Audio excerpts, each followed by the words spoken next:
लिए मैंने 10 साल का वो क्या नाम है एक्सपायरी डेट 10 से 15 साल 10 साल ठीक है 10 साल है जो 3 महीने 3 बन लिए मैंने 10 ईयर रहेगा। अब 10 साल के बाद नहीं जाना हुआ तो वो रिन्यू हो जाता है 1500-2000 रुपये लगते हैं, ज़्यादा नहीं लगते। अब पासपोर्ट एक मतलब आइडेंटिटी कार्ड है इंडिया का, बहुत जगह काम भी नहीं आता, मतलब काम भी आता है अगर आप नहीं भी गए ना कभी तो बहुत जगह काम भी आता है।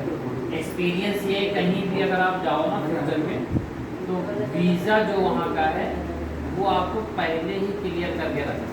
देखो इंडिया में जो मैंने एक्सपीरियंस किया है कि यहाँ चेकिंग उतना हार्ड नहीं करते।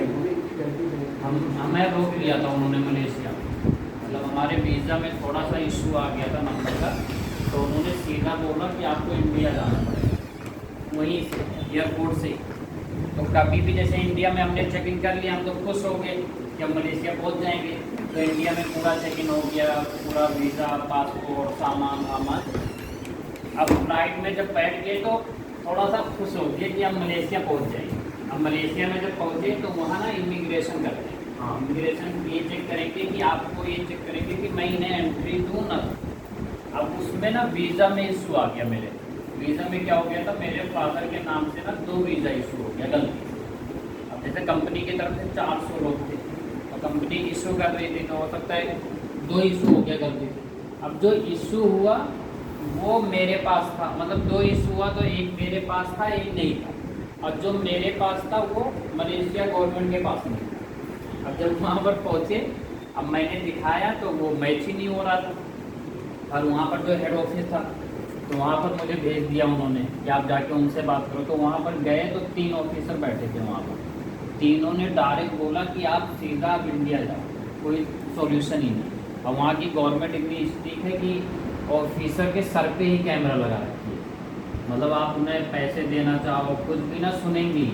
जैसे होता है ना कई बार करप्शन चल जाता है थोड़ा बहुत, वहाँ चलने का चांस ही नहीं है। लेकिन गवर्नमेंट का जो कैमरा है ना सर के ऊपर ही है, उनके हाथ में क्या आ रहा है क्या फाइल आ रहा है। और उसने ये भी बोला मुझसे कि देखो पूरा रिकॉर्डिंग भी होता है, उनका जो आवाज़ बोलते हैं ना कैमरे में रिकॉर्डिंग भी होता है, देखते भी हैं। तो 3 घंटे तक मुझे बिठाया रह गया, 3 घंटे तक मेरा वीज़ा ही नहीं आया। फिर वो कैसे भी करके जो सेकंड वीज़ा इशू हो रखा था वो जो मेरे टूर मैनेजर थे जब वो एयरपोर्ट से बाहर निकल गए, इसलिए कि सिम भी हमारा काम नहीं कर रहा था वहाँ पर। और जो मलेशिया एयरपोर्ट का वाईफाई था वो कभी कनेक्ट हो रहा था कभी डिसकनेक्ट हो रहा था। तो वो जब टूर मैनेजर होटल पहुँच गए फिर वहाँ से उन्होंने कैसे भी करके तो वीज़ा भेजा दूसरा वाला। अब दूसरा वाला वीज़ा जैसे दिखाए नंबर मैच हो गया, फिर उन्होंने एंट्री। तो कहने ये एक्सपीरियंस मैंने किया कि इंडिया में चेक इन नहीं किया उन्होंने वीज़ा को। इंडिया में अगर चेक इन कर लेते ना तो यहीं पर हम फंस जाते, तो हम यहीं से पूरा करके जाते। और इन केस आप इमेजिन करो कि इन केस दूसरा वीज़ा अगर नहीं रहता हमारे पास तो हमें इंडिया एयरपोर्ट से ही आना पड़ता। वो रिफ्यूज़ बोल देते, रिफ्यूजी जिसे बोलते हैं ना, रिफ्यूजी का मतलब उनका एक बहुत बड़ा कैद खाना टाइप का रूम रहता है।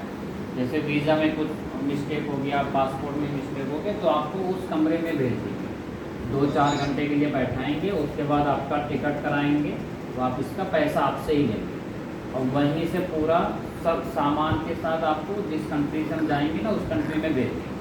मतलब एक एक्सपीरियंस ये हुआ कि सुनवाई कुछ भी नहीं, आप कितने बड़े हाई लेवल के आदमी रहेंगे, कितना बड़ा सपोर्ट रहेगा, कुछ भी कोई सुनने को एग्री नहीं है। तो पहले जैसे हम कभी अब जाएंगे फ्यूचर में तो पहले इंडिया में सारी चीज़ें क्लियर कर लेंगे कागज वाला। जैसे मैं फ्लाइट में बैठ के खुश हो गया था, अब कुछ नहीं होगा, और वहाँ जाके फंस गए। और वहाँ उसने बोल भी दिया डायरेक्ट कोई सपोर्ट नहीं कर पाएगा यहाँ पर, आपको सीधा जाना। तो ये वीडियोग्राफी हो रही है। Good morning sir. कौन बता रहा है कौन पे जा रहा है? सबूत इकट्ठे हो रहे हैं। मुझे सर आप अंदर बैठे सर हमें दिखाई दे रहा जाना तो ध्यान रखें। और क्या हाल है सर? देख ले मास्टर। क्या जरा सर बढ़िया बढ़िया बढ़िया रहा।